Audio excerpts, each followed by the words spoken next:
All right, so let's dive into a really big, fascinating question today, drawn from the writings of Shufeng. Where in the universe is the greatest creator?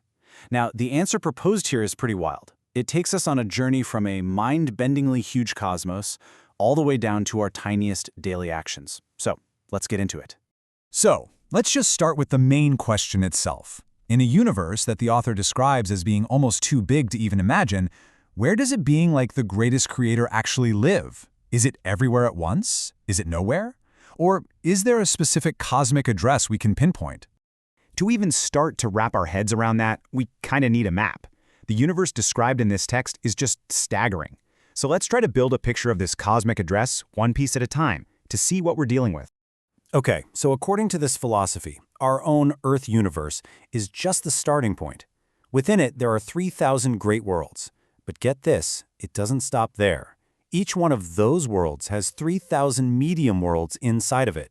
And yep, you guessed it, each of those has 3,000 small worlds. The scale is already just immense, and we're only on the first layer.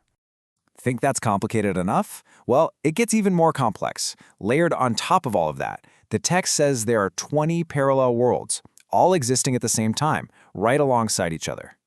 And the whole shebang, all those thousands upon thousands of worlds, all those parallel realities, it's all contained within a 36-dimensional space. I mean, it's a structure so enormous that our entire Earth universe is described as being nothing more than a speck of dust inside something way, way bigger. So, in this ridiculously vast structure, where's the creator? Well, the text gives a surprisingly precise location, the zero world. It's described as the absolute center, the node, the 0 point on a geometric axis that connects all 20 of those parallel worlds. Now, the zero world isn't just some random spot on the map. It's the headquarters. The source uses a really powerful analogy here. It's like the brain and central nervous system in our bodies, that one single point where all commands and control come from. Okay, so if the creator's physical form is in one specific, completely unreachable place, does that mean it's just gone from our lives? Well, the text says no.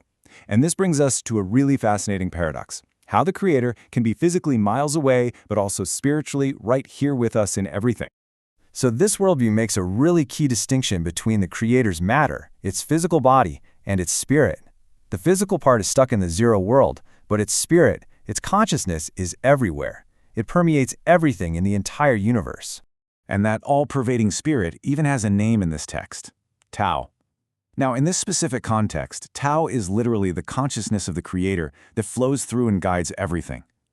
This is why the author says all things have spirit, because they're all filled with this one fundamental consciousness. To make this idea more concrete, the author uses a really striking analogy. Think about it.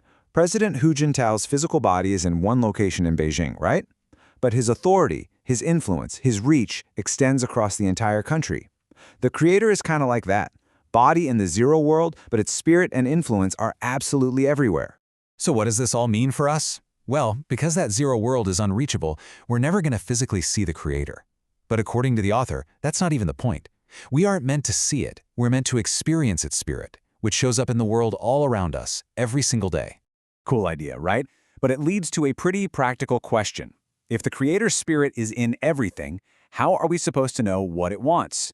Well, the text suggests that everything, and especially every change, is basically a form of communication. We just have to learn how to listen. The process is laid out in 3 pretty simple steps. First, you have to recognize that everything around you is a form of expression, or discourse. Second, you need to understand that any change you notice, in your body, your town, your society, is a direct message, a kind of monologue. And third, if you pay attention to these changes, you can start to understand the creator's will.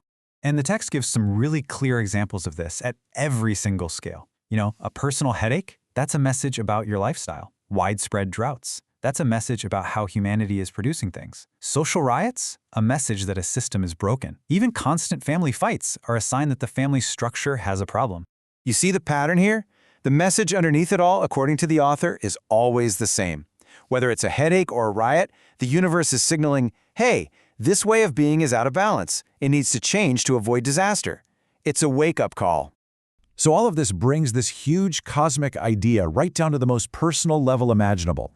If every part of the universe is trying to talk to us, how should we respond? Well, this final part is all about how our daily words and actions become the most important thing we can do. This quote really gets to the heart of the whole idea. Reverence isn't some abstract thought. It's a real, moment-to-moment action. Since the Creator's Spirit is in all things, when you revere those things, you are directly revering the Creator. And this is what that looks like in real life. When you encounter anything, a plant, an insect, some random object, another person, you are, in this view, having a direct encounter with the Creator's Spirit. It's literally looking right back at you through whatever form it's in. And this is where the stakes get incredibly high.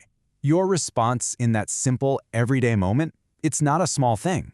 According to this philosophy, that single reaction actually determines your spiritual path, whether you move toward getting better or toward destruction.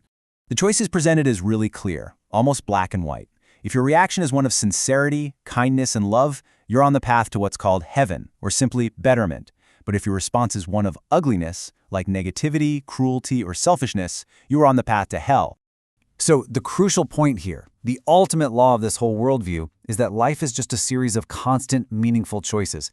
Every single interaction, no matter how tiny it seems, is a test of your consciousness and a step toward either spiritual growth or decay. And the author, Zhu Feng, ends with a direct challenge. After laying out this entire system, he basically says he doesn't think there's any other logical conclusion you can come to. So we'll leave you with that to think about. Do you agree? Thanks for joining us.